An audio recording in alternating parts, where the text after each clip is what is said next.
नमो बुद्धाय नमो तस्स भगवतो अरहतो सम्मा सम्बुद्धस्स नमो तस्स भगवतो अरहतो सम्मा सम्बुद्धस्स नमो तस्स भगवतो अरहतो सम्मा सम्बुद्धस्स। महाकारुणिक तथागत सम्यक संबुद्ध बोधिसत्व डॉक्टर बाबासाहेब आंबेडकर, परिनिर्वाण प्राप्त डॉक्टर बदंत आनंद कौशल्यांजी, डॉक्टर बदंत सावंगे मेधनकरजी यांना त्रिवार अभिवादन। आज या बुद्धभूमी महाविहारामध्ये आज आपण लाईव्ह धम्मदेशनाच्या आयोजन केलेलं आहे। आज अष्टमीचा दिवस आहे आणि या अष्टमीच्या या पावन दिनाच्या अनुषंगाने वत्सकालीन या पावन वर्षवासाच्या कालावधीमध्ये आपण बौद्ध उपासिका उपासक बालक बालिका यांनी या कालावधीमध्ये धम्म श्रवण करणे किती लाभदायक आहे आणि किती फायदेमंद आहे हे या कालावधीचं जे भाव आहे किंवा या कालावधीला ज्या महाकारुणिक तथागत सम्यक संबुद्धाच्या कालावधीपासून या वर्षवासाच्या कालावधीमध्ये बौद्ध जे भिक्षू वर्ग आहे ते बौद्ध भिक्षू कशा पद्धतीने या धम्माला पुढे नेण्याकरिता या पावन वर्षवासाच्या कालावधीमध्ये प्रत्येक बौद्ध भिक्षू या कालावधीमध्ये स्वतःला तपवतं, या कालावधीमध्ये तो ध्यानमग्न असतं, या कालावधीमध्ये तो अध्ययन करतं, तो या कालावधीमध्ये लोकांना धम्म उपदेश करतं, या कालावधीमध्ये प्रत्येक बौद्ध भिक्खू स्वतःला रोज एक प्रकारची परीक्षा देतात।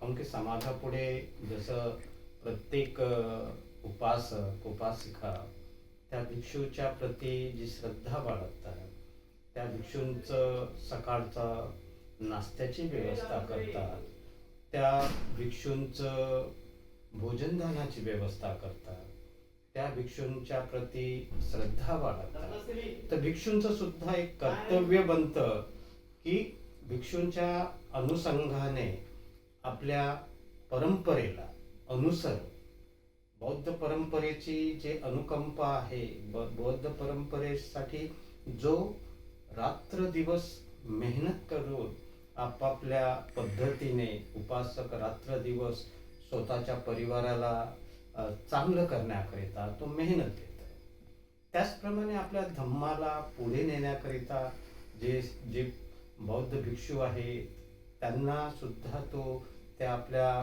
कामामधून आल्यानंतर किंवा कामामधून जो त्याला लाभ होतं त्यामधून तो भिक्षूंच्या प्रती जी श्रद्धा बाळगतं, त्या श्रद्धेच्या अनुषंगाने तो भिक्षूंना भोजनदानाची व्यवस्था करतं, त्यांच्या आरोग्यासाठी व्यवस्था करण्याचा प्रयत्न करतं।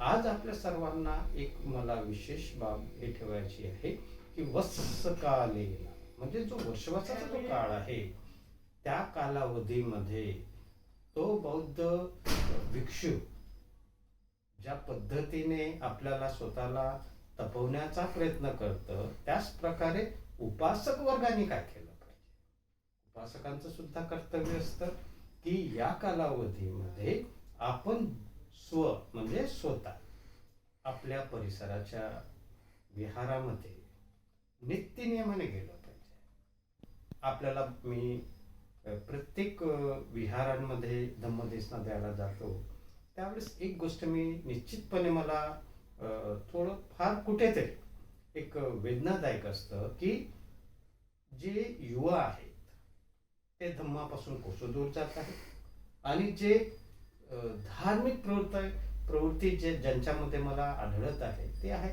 ते माता पित्यासारखे वयाचे लोक येतात, आजोबा आजीच्या वयाचे लोक येतात.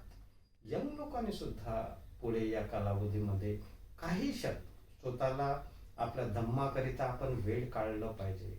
धम्माला श्रवण करण्याचा प्रयत्न केला पाहिजे. आणि धम्म तेव्हाच कळेल जेव्हा तुम्ही त्याला वारंवार श्रवण कराल तेव्हा. नाही तर धम्म काही कळत नाही. धम्म आपण आपल्यापर्यंत काय कशा पद्धतीने पोहोचत आहे. धम्म पोहोचत आहे फक्त मीपणामुळे.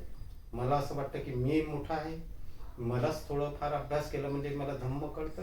तर ही जी आपल्या समाजामध्ये एक दृष्टिकोन बनलेला आहे तो खूप भविष्यासाठी फार घातक आहे. भविष्यामध्ये धम्म हे लोकांपर्यंत जर पोहोचायचं असेल तर त्यासाठी आपल्या प्रत्येक बौद्ध उपासकांसाठी ही जी कालावधी आहे, 3 महिन्याची जी कालावधी आहे, या 3 महिन्याच्या कालावधीमध्ये आपल्या प्रत्येक बौद्धाने म्हणजे स्वतःला कुठे ना कुठेतरी चेंज केलं पाहिजे. आणि चेंज केलं तरच आपला धम्म पुढे जाईल.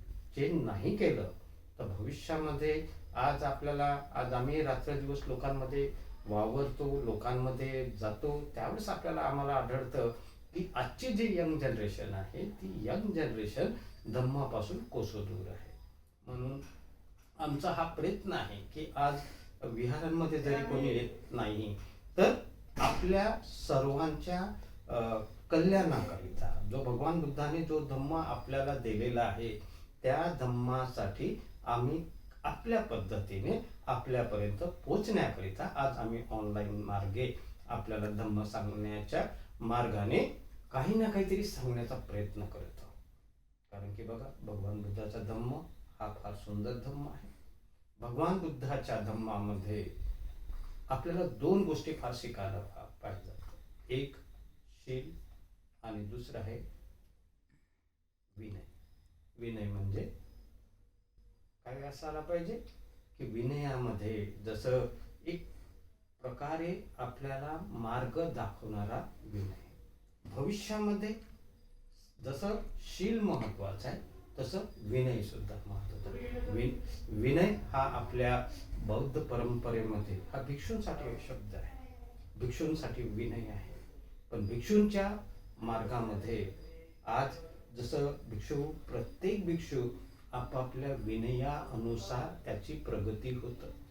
विनयामध्ये ज्या पद्धतीने आज आपण समाजामध्ये काही प्रकारे आपण बघत आहोत त्याला विनय, ज्या लोकांनी विनयाला महत्त्व दिलं ते लोक पुढे जातात आणि जे लोक विनयाला महत्त्व देत नाही ते कधीच पुढे जाऊ शकत नाही. म्हणून आज सगळ्यात महत्त्वाचं आहे की आज तुमच्या प्रत्येकामध्ये बुद्धाच्या प्रती एक करुणा तयार झाली पाहिजे आणि आपल्या पद्धतीने आपल्या मार्गामध्ये जे बौद्ध जे आपल्याला आपण मानतो तर बौद्धांची परंपरा एक आहे की बौद्धांनी प्रत्येक व्यक्तीने आपल्या धम्मासाठी अतोनात परिश्रम घेतला पाहिजे. आज गरज आहे म्हणून आपला धम्म आहे. गरज जर आपण थोडं बाजूला ठेवली तर आपल्याला कधीही एक जो भाव आहे की आज आपल्याला जो बौद्ध धम्म समजायला पाहिजे. काय समजायचं आहे आपल्याला हा जो काळ आहे, मी बघतो की या वर्षवासाच्या कालावधीमध्ये खूप लोकांमध्ये वेगवेगळे भाव आहेत. काही लोकांना वाटतं की वर्षवासाच्या कालावधीमध्ये आपण किती दिवसाचा उपवास केला पाहिजे, किती दिवसांचं उपवास केलं पाहिजे. वर्षवासाच्या कालावधीमध्ये हा जो वत्स म्हणजे पावसाळ्याच्या कालावधीमध्ये ज्याला आपण वत्स म्हणजे पावसाळा, काळ म्हणजे कालावधी. या वर्षवासाच्या कालावधीमध्ये हा जो वर्षवास आहे हा सर्वात प्रथम तर हा वर्षवास असतो कोणासाठी हा महत्वाचा मुद्दा आहे. वर्षवास हा फक्त आणि फक्त ज्या भिक्षूंचं उपसंपदा आहे असे जे बौद्ध भिक्षू असतात त्यांच्यासाठी महत्वाचं असते. कारण की बघा, या वर्षवास जो भिक्षू जेवढे वर्षवास करतो, बघा 10 भिक्षू एकामध्ये मिळाले, जसे आपण एखाद्या पार्टीमध्ये जातो 15-20 लोक आपल्याला मिळतो आणि मिळाल्यानंतर आपण एकमेकांना जय भीम म्हणतो, नमो बुद्धाय म्हणतो. भिक्षू एकमेकांना भेटल्यानंतर काय करतात? भिक्षू, मोठा जो भिक्षू असेल त्याला जर एका भिक्षूला भेटायचं आहे तर तो भिक्षू त्या भिक्षूंच्या जवळ जाऊन त्यांच्या कानामध्ये एक शब्द वापरतो, म्हणते आपले वर्ष किती झाले? तो भिक्षू सांगते की माझे 14 झाले. आणि ज्याने विचारलं त्याचे जर 17 झाले असतील, तो ज्याचे 17 वर्षवास झाले तो मोठा भिक्षू, आणि ज्याचा 15 झाले तो छोटा भिक्षू. तर या वर्षवासाने तो भिक्षूंचं वय वाढत असतं. म्हणून या वर्षवासाच्या कालावधीमध्ये भिक्षूंसाठी फार महत्वाचं आहे. आणि वर्षवासामध्ये जे उपोषण करणारा, जे उपासक किंवा उपासिका आहे, त्यांनी नेहमी लक्षात ठेवायचं की वर्षवासाच्या कालावधीमध्ये म्हणजे स्वतःच्या घराचं वातावरण कसं धार्मिक ठेवता येईल. वर्षवासाच्या कालावधीमध्ये आपल्या परिवारातील लोकांना कशा पद्धतीने पूर्ण परिवार एकोप्यात आला पाहिजे. नियम 1, सकाळी लवकर उठा, आंघोळ करा, आंघोळ करून आपल्या तथागतांसाठी व्यवस्था करा फुलांची. भगवान बुद्धाला आता हे बघत की आपण ज्या पद्धतीने भगवान बुद्धाला ज्या पद्धतीने फुलांनी सजवलं, अशा प्रकारे तुमच्या घरामध्ये असलेला विहाराला तुम्हाला सुद्धा प्रति दिवस फुलांनी सजवलं पाहिजे. रोज तिथे आंघोळ झाल्यानंतर घरातल्या प्रत्येक सदस्याने इथे एक मेणबत्ती लावली पाहिजे, अगरबत्ती लावली पाहिजे, नसमस्तक झालं पाहिजे, त्रिशरण पंचील रोज घेतलं पाहिजे. त्यानंतर रोज सायंकाळी जेवण करण्याच्या पूर्वी आपण संपूर्ण परिवार भोजन करण्याच्या अर्ध्या तासापूर्वी आपण सर्व परिवाराने वंदना केली पाहिजे. वंदना झाल्यानंतर एखाद्या पुस्तकाचं वाचन, एक खूप जास्त पुस्तक वाचू नका, 1 पेज जरी तुम्ही रोज वाचले तरी तुमच्या घराचं वातावरण हे पॉझिटिव्हही होईल. आणि तुमच्या घरामध्ये जे आज जी यंग जनरेशन थोडी दूर जात आहे धम्मापासून, काय होत आहे की ही जी कालावधी आहे, ही वर्षवासाची जी कालावधी आहे, ही शिकण्यासाठी आहे. प्रत्येक मनुष्य रोज आपण आंघोळ का बरं करत असू? कारण की आपल्या शरीराला आपण स्वच्छ करतो. या शरीराला स्वच्छ करण्याच्या मागे आपल्याला असं वाटतं की आम्ही जर आंघोळ रोज केली तर आमचं शरीर स्वच्छ राहील, सुंदर दिसू. तसंच आपल्या चित्ताला सुद्धा परिशुद्ध करण्याकरिता ही जी कालावधी आहे, ही कालावधी तेवढीच महत्वाची. आज जर आपण नित्य नियमाने जर प्रति दिवस भगवान बुद्धाला शरण गेलो, प्रत्येक दिवशी आपण आपल्या माता पित्यांची सेवा केली. बघा, आज आपण धम्म खूप मोठ्या प्रमाणामध्ये श्रवण करण्याचा प्रयत्न करतो, खूप धार्मिक बनण्याचा प्रयत्न करतो, पण कधी कधी मला आढळतं की जे माता पिता आहेत, जे म्हातारे आई वडील आहेत, त्यांची जी सेवा आहे ती सेवा आज आपल्याला पद्धत, आज त्यांची सेवा कोणी करायला तयार. धम्म खूप आहे, घराघरात धम्म दिसतं, पण जे आई वडिलांची जी सेवा करण्याची जेव्हा वेळ येतं त्या क्षणाला कोणीही आपल्या आई वडिलांची सेवा करायला तयार नाही आहे. आणि म्हणून धम्मच फक्त अगरबत्ती, मेणबत्ती, फूल, हार लावल्याने आणि नमन केल्याने आपल्याला धम्म नाही करणार. आपल्याला धम्म भिक्षूंच्या सानिध्यामध्ये धम्म, आई वडिलांची सेवा केल्याने आपल्याला आशीर्वाद मिळेल. आणि ही गोष्ट जेव्हा आपल्याला कळेल त्या दिवशी आपल्याला खूप मनामध्ये आणि आपल्या चित्तामध्ये जो परिशुद्ध भाव आहे तो निर्माण होईल. आपल्यामध्ये सेवा करण्याची लालसा उत्पत्ती होईल. आज आपल्याकडे कोणी गोरगरीब असेल आपल्या अवतीभोवती, तर आपल्याला त्याची सेवा करता आली पाहिजे. अरे, आज आपण उपोषण करत आहोत, आज आपण या वर्षवासाच्या कालावधीमध्ये आहोत, तर मग या कालावधीमध्ये आपण जे कोणी आपल्यामध्ये जे गोरगरीब आहेत, आपल्या अवतीभोवती गोरगरीब आहेत, त्यांची सेवा करण्याची लालसा तुमच्या चित्तामध्ये आली पाहिजे. बौद्ध म्हणजे काय? बौद्ध व्यक्ती हा खूप धार्मिक आहे. बौद्ध व्यक्ती हा त्याची सेवा करण्यासाठी प्रसिद्ध असला पाहिजे. आज तुम्हाला मी उदाहरण म्हणून सांगतो. मी पहिल्यांदा जेव्हा श्रीलंकेमध्ये शिकायला जेव्हा गेलो होतो, त्या टायमाला मला एक प्रसंग आठवत आहे की याच्यापूर्वी मी सुद्धा पूजनीय पाठ डॉक्टर उदंतानंद कौशल्यांजी मेदनकरजींच्या सानिध्यात लहानाचा मोठा झालो. तरी सुद्धा मला जो धम्म समजायला पाहिजे होता किंवा मला जो धम्म कळायला पाहिजे होता तेवढं काही मला कळलं नाही. पण ज्यावेळेस मी श्रीलंकेला गेलो त्या टायमाला मी तिथे लहान लहान भंते लोकांना खूप बघितलं, मोठ्या भिक्षूंना बघितलं. पण जेव्हा तिथे रविवारचा दिवस आला, रविवारच्या दिवशी तिथे संडे स्कूल असतं. संडे स्कूलच्या दिवशी काही विद्यार्थी तिथे आले. त्यांना माहीत झालं की मी भारतामधून आलो आहे.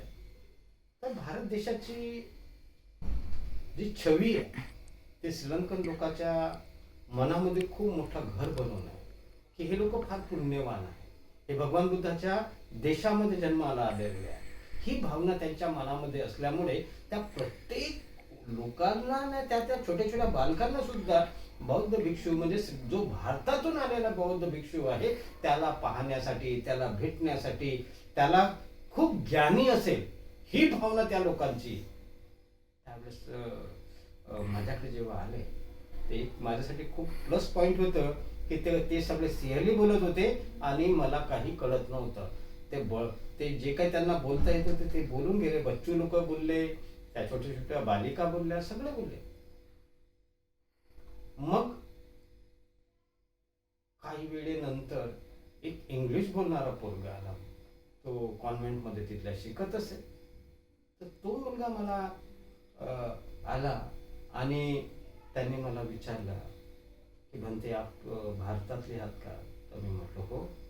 मग त्यांनी मला विचारलं तुम्ही कधी लुंबिनीला गेल्या का? तर मी त्याला म्हटलं हो. तुम्ही काय बघितलं म्हणे? मी लुंबिनीला तर गेलो होतो, त्या जिथे सगळं बघितलं. पण त्याचा काय प्रश्न आहे म्हणून मला थोडा वेळ थांबावं लागलं.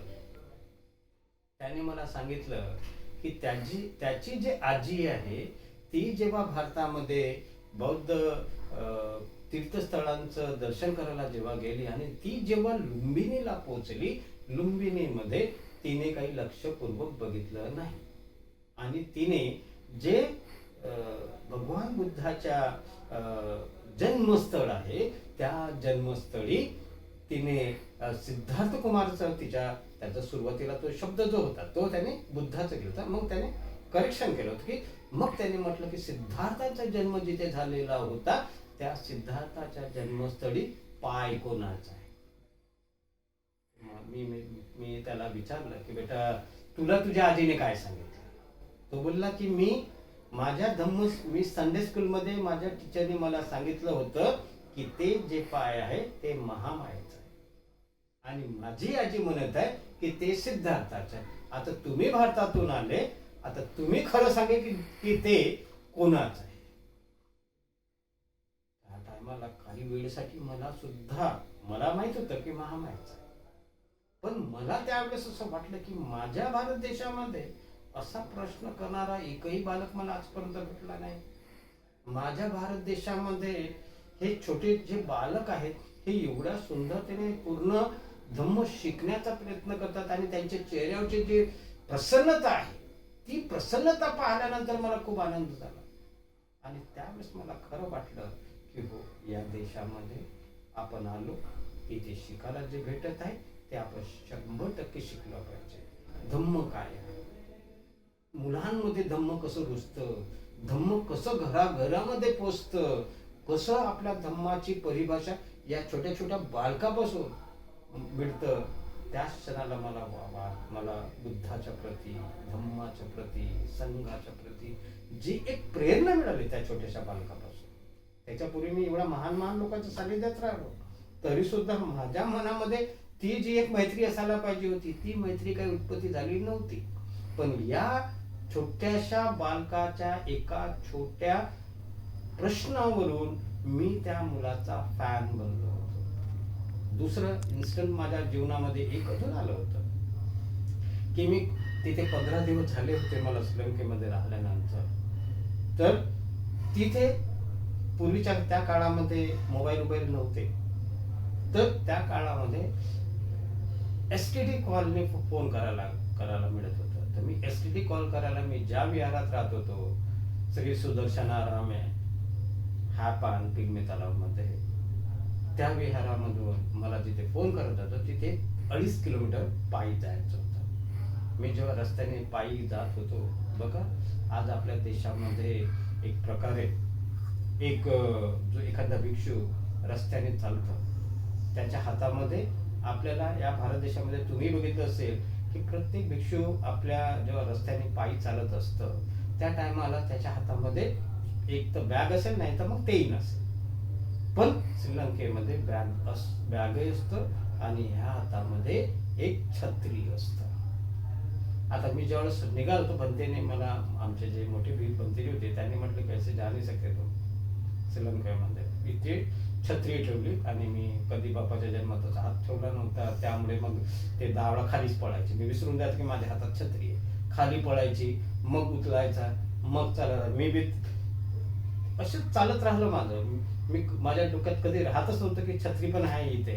मग असं करत करत मी माझ्या ताल्यामध्ये, आणि तिकडून मी येताना बघितलं की शाळेतून एक आई, एक मुलगी आणि एक मुलगा, आपल्या आईच्या दोन हातामध्ये दोघही मुलं असे बोट पकडून आपल्या आईचं चालत होते. दोन्ही बालकांच्या हातामध्ये त्यांच्या दोघांचे म्हणजे दुपारचं वेळ तर अडीच वाजले असते, वाजले असतील तर 2:30 वाजल्याच्या टायमाला भर ऊन होती. तर त्या दोन्ही बहीण भावाच्या डोक्यांमध्ये असे टोप्या घातलेल्या होत्या. मला थोड्या वेळी काही असं वाटलं ना की त्यामध्ये त्या दोन्ही बालकांनी माझ्यावरची जशी नजर त्या दोन्ही बहीण भावांची गेली, तसंच त्या दोन्ही बहीण भावांनी एक सेकंद नाही लागला, अशी डोक्यातली टोपी काढली, अशी लपवली आणि दोघाही बहीण भावांनी असे हात जोडून मला वंदन केलं. वंदन केल्याबरोबर अजून माझं छाता असा एकदम असं भरून आलं. कारण की हा एक तुम्हाला मी सांगतो की त्या टायमाला माझं एक क्षणामध्ये मी भारतामध्ये रिटर्न आलो होतो. का आलो असेल एका मिनिटामध्ये मी रिटर्न? कारण की त्या श्रीलंकेला येण्यापूर्वी मी एक लग्न लावायला हॉलमध्ये गेलो. मी नाव नाही बोलणार. त्या हॉलमध्ये गेलो तर ते लग्न लागल्यानंतर स्वागतचं जे आपल्याकडे कार्यक्रम असतं, त्या मुलीचा जे वडील नसल्यामुळे तिचे आजोबा स्वागत करायला आले. ते आजोबा डोक्यात टोपी घालून होते आणि पायामध्ये बूट घालून होते. मी त्या आजोबांना म्हटलं होतं की आबा, आपण ते डोक्यातली टोपी आणि पायातली बूट काढून मग स्वागत करा. तर ते बाबा, मी त्यावेळेस यंग होतो, नवीन होतो, ते बाबा माझे एवढे रागवले होते की तुम्हाला कोण सांगितलं मला हे सगळं कळायला? मला काय बाबासाहेबांनी असं नाही सांगितलं. मी त्या टायमाला यंग असल्यावर माझ्याही तोंडातून थोडंसं उलटं शब्द निघलं होतं. तर मी त्यांना म्हटलं, बरं झालं बाबासाहेबांनी तुम्हाला बाकीच्या गोष्टी नाही सांगितल्या. तर थोडंसं तिथे आमचं बहस झालेली होती.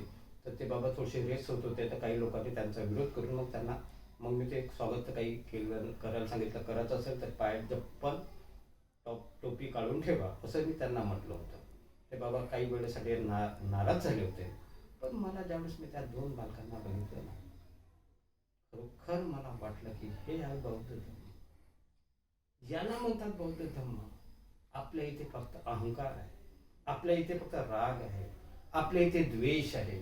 पण जे बौद्ध राष्ट्र असतात तिथली जे बालक असो, बालिका असो, युवा असो, युवती असो, म्हातारी लोक असो, मी ज्यावेळेस आपल्याला हे सांगण्याच्या मागचा माझा एक उद्देश आहे. आपल्याला सांगण्याच्या मागचा माझा एकच उद्देश आहे की बौद्ध परंपरेला जर आपल्याला अनुसरण करायचं असेल तर हीच ती कालावधी. प्रत्येक रविवारला आपल्याला मी थोडक्यामध्ये 15 ते 20 मिनिटं किंवा अर्ध्या तासाचा आपल्याला मी जर इथे असेल तर मला आता आपल्याला सगळ्यांना माहीत आहे की आम्ही डॉक्टर भदंत आनंद कौशल्यांजी, डॉक्टर भदंत सावंगी मेधनकरजी यांच्या चैत्याच्या कार्य सुरू केलेलं आहे. भदंत आनंद कौशल्यांजींच्या चैत्याचं 40% आतापर्यंत काम झालेलं आहे. आता मागच्या आषाढ पौर्णिमेच्या दिवशी डॉक्टर भदंत सावंगी मेधनकरजी यांची जयंती आली. त्या जयंतीच्या निमित्ताने आम्ही त्यांच्या 10 संस्कार स्थळी भूमिपूजन केलं आणि त्याच्या दुसऱ्या दिवशी लेआउट पाडून त्या आनंद मेधनकर भंतेजींच्या चैत्याचं भूमिपूजन झाल्यानंतर त्याचा लेआउट पाडल्यानंतर आता कामाला सुद्धा सुरुवात केली आहे. मी आपल्या सर्वांना विनंती करेन की दोन्ही महान भंतेजी डॉक्टर बदंत आनंद कौशल्यांजी, डॉक्टर बदंत सावंगी मेधनकरजी यांच्या चैत्यासाठी आपण जास्तीत जास्त दान पारमितेला महत्त्व द्यावं. आणि हे छोटे मोठे कार्य नाही आहे, फार भव्य दिव्य कार्यक्रम आहे. माझा पूर्ण प्रयत्न आहे की डॉक्टर बदंत आनंद कौशल्यांजी, डॉक्टर बदंत सावंगी मेधनकरजी आणि आपल्याला एक अशोक स्तंभ बनवायचा आहे. तर या तीनही कार्याचं उद्घाटन आपल्याला महामहिम राष्ट्रपतीजींच्या हस्ते 5 जानेवारी 2025ला आपल्याला करायचं आहे. कारण की डॉक्टर बदंत आनंद कौशल्यांजी यांची 120वी जयंती आहे आणि बुद्धभूमीचं 40वं वर्धापन दिवस आहे.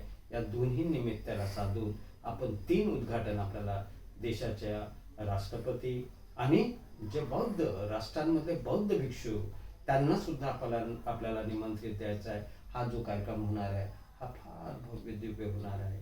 या कार्यासाठी ज्या ज्या लोकांना असं वाटतं की आपण या कार्यामध्ये आपला सहयोग राहिला पाहिजे, आपली दान पारमिता आपण पूर्ण करू शकलो पाहिजे, ते निश्चितच आपण करावं ही मी आपल्याकडून अपेक्षा करतो. त्याचप्रमाणे बौद्ध प्रशिक्षण संस्थान बुद्धभूमी महाविहारामध्ये आपल्याला माहिती आहे की इथे छोटे छोटे भंते लोक राहतात, श्रमण राहतात. त्या श्रमणाचे जर कोणी दायक बनणं चाहत असतील, या बुद्धभूमीतल्या संघाला कोणी भोजनदान देणं चाहत असेल, तर त्यांनी आपल्या बुद्धभूमीमध्ये येऊन संपर्क माझ्याबरोबर आमच्या बुद्धभूमी महाविहारामध्ये जे श्रमण आहे यश यांच्याबरोबर संपर्क करावं. त्याचप्रमाणे आपल्या परिवाराच्या हितासाठी, परिवाराच्या सुखासाठी मी मंगल मैत्री करतो. आजचा जो धम्मदेसना आहे मी ते संपवण्याचा प्रयत्न करतो. तरीसुद्धा मी आपल्या सर्वांच्या हिताचं कल्याण व्हावं, आपल्या परिवारासाठी मी मंगल मैत्री करतो. आपल्या बोधिराजांचं आणि 28 बुद्धांचा आशीर्वाद आपल्या सर्वांच्या पाठीशी राहो अशी मी मंगल मैत्री करतो. भवतु सब मंगलम, भवतु सब मंगलम, भवतु सब मंगलम. साधु साधु साधु.